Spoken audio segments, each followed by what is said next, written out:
right, thank you very much.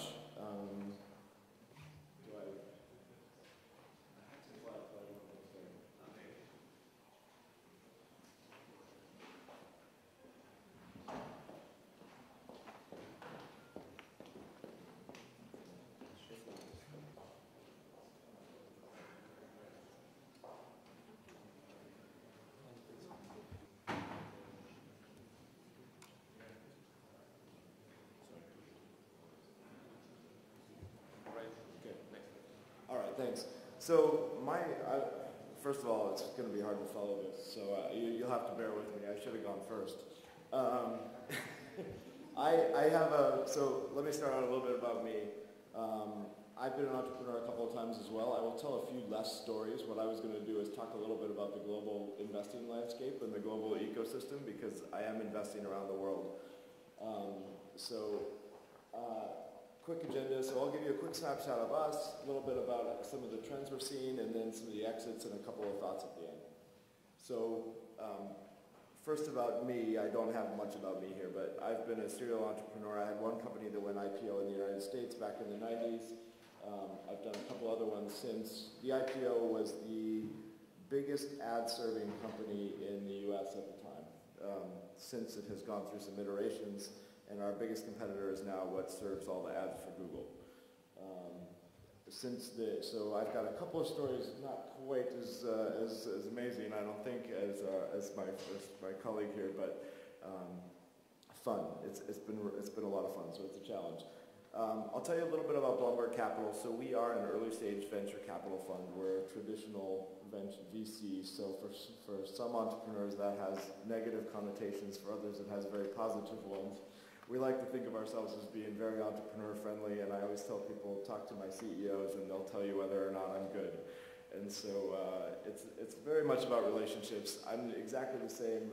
I invest in people and I invest in relationships, and I think that's what builds companies. So Bloomberg Capital is we're a Silicon Valley investment fund. We have 7 investment professionals. We focus on early stage. We're very active, and I think one of the differentiators for us relative to our peers is that we are investing all over the globe. So for early stage investors, you typically do not see that. So I'm going to show you a couple of hockey stick graphs, and given that I'm actually Norwegian by background, just so you know too. So since we've got some Scandinavian heritage here, hockey has to be part of that, I suppose. So. What I wanted to talk about is some kind of trends that we're seeing, and part of the reason why today is one of the best times ever to be an entrepreneur. So if you're questioning whether or not it's a great time, or if because Greece is going to go under, does it really matter to anyone, or are those kinds of trends a problem? No, there's amazing opportunities right now, and so I think that now is probably one of the best times I've ever seen to be an entrepreneur. First of all, the pace of technology adoption is going faster and faster. If you look at adoption of different trends, going from way back when you look at AM radio to TV, how long it took. If you look at how fast it's going now with mobile and with Facebook and with social media, it's going vertical. And one of the points of this slide is if you look at the dark and kind of pink areas, those are major recessions, including the Great Depression, and you see that it really doesn't impact. So the macro global economy is not a big driver for technology innovation. And it's one of the things that I think is really important to notice.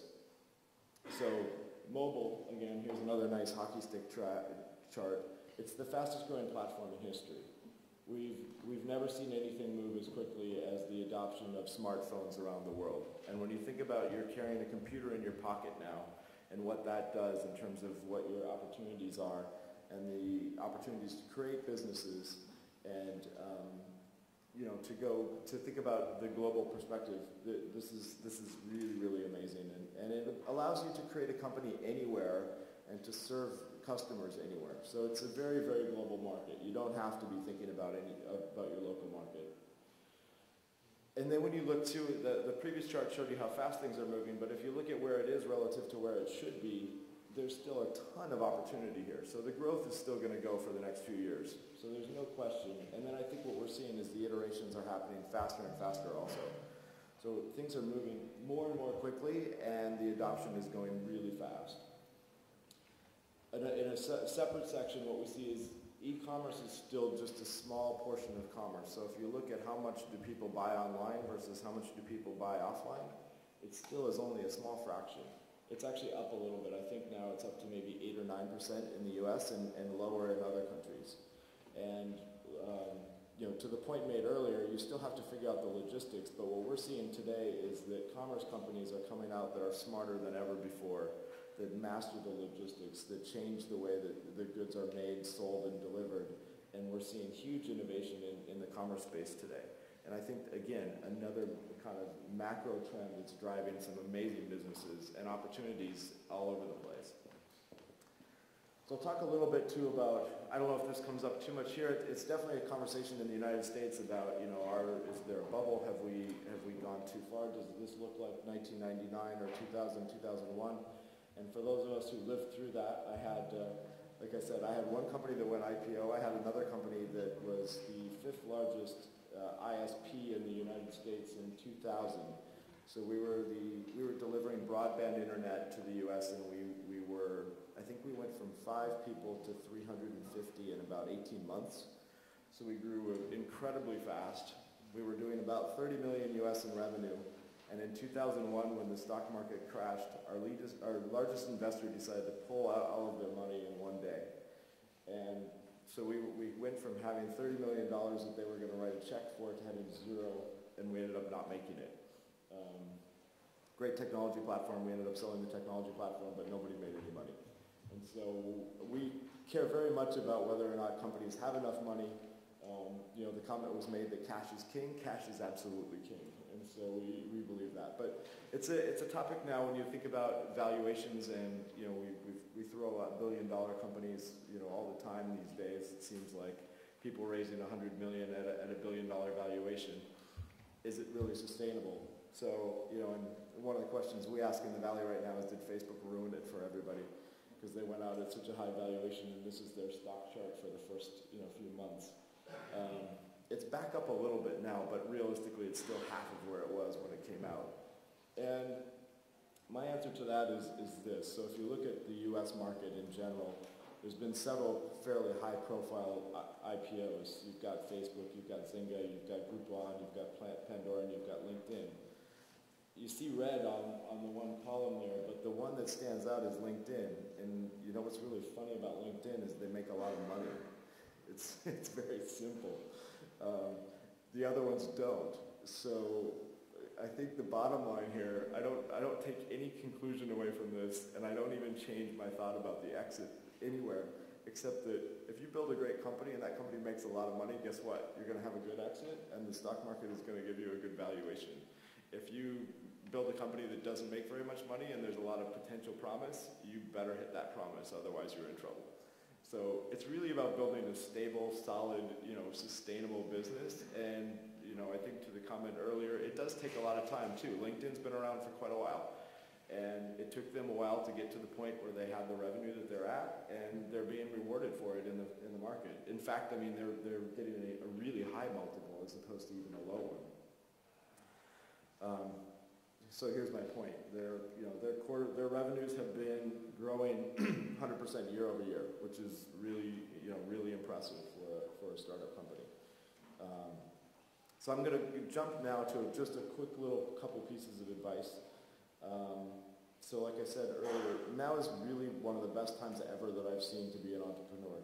There's strong global growth trends. We see the enablement that is there for you now. If you want to build a company and you want to go global, there are payment platforms that are global. There are cloud services that are global. There are social media services that can get you access to people in every country in the world with one platform. You can do this much cheaper and faster than you ever could in the past. We're seeing these trends will really help you to grow and scale a business faster than ever in history. Like I said, capital efficiency, you can build it really cheap. We're seeing companies where the founders will put in tens of thousands of dollars and will get to millions of users before they even come talk to anybody about raising money. So it's not very much money that it takes in some cases to build a company. And you've got open source technology platforms and people globally that understand how to build software, And you'll have some of them that will do it for free in their back, in their basement at night, and they'll build a really cool platform like Log Me In on the side, and and it becomes a big company because they've solved a real problem. And then the other thing that I see, and I travel a lot, so I can give you a couple of examples here before I kind of finish up and you can ask questions. I'm an active investor, like I said, globally. I sit on boards. I think I sit on more than 12 boards now. Ranging from Silicon Valley to one in India, to one in Tel Aviv, to 4 in Germany, 1 in Malta, and I think 1 in New York. So I've got a fairly global perspective when it comes to what companies are doing and the different ecosystems around the world. And one of the things that I see is that startups are happening everywhere. They're coming from all different places where you wouldn't have thought in the past. So you can see entrepreneurs from, I've had entrepreneurs from Africa that are pitching me, and if you look, Nigeria is a very exciting and fast-growing economy. There's some amazing places where you would not, especially for a Silicon Valley person who thinks that a lot of things come from the valley, not really true. There's an awful lot of great stuff that comes from everywhere. And there's very supportive ecosystems all over. So to the comment about networking, I absolutely encourage people to network, not just locally, but to network outside. Come visit us in Silicon Valley, go to Berlin, go to Tel Aviv, go to some of these places that have a history of building companies. Spend some time. People are willing to talk, people are willing to help, people are happy to help, and it's really, really driving the overall global startup ecosystem. And so I think that is something that's really, really kind of taken a quantum leap in the last 10 years, and it's helping to drive companies all over the place, and anyone from anywhere can come and get advice. Esther Dyson is a friend of mine as well, and she's also very global and very smart, and those types of people are there. If you have an idea, you can email me. Yeah, it's the same kind of thing. People are willing to help, and so if you have any interest in being an entrepreneur or being part of the entrepreneurial ecosystem, just jump right in. And then my last comment here is that capital is becoming more available. It's not, I wouldn't say it's available everywhere as easily as it is in some places, but it is available, and people are paying attention to all different regions in the world. And I think that is only going to increase because we're seeing that you can't just look at certain areas and think that innovation only happens there. It doesn't. You have to be paying attention, and so we're seeing that is, the opportunities are everywhere. So I'd like to thank you, and I think we'll move on to, questions next?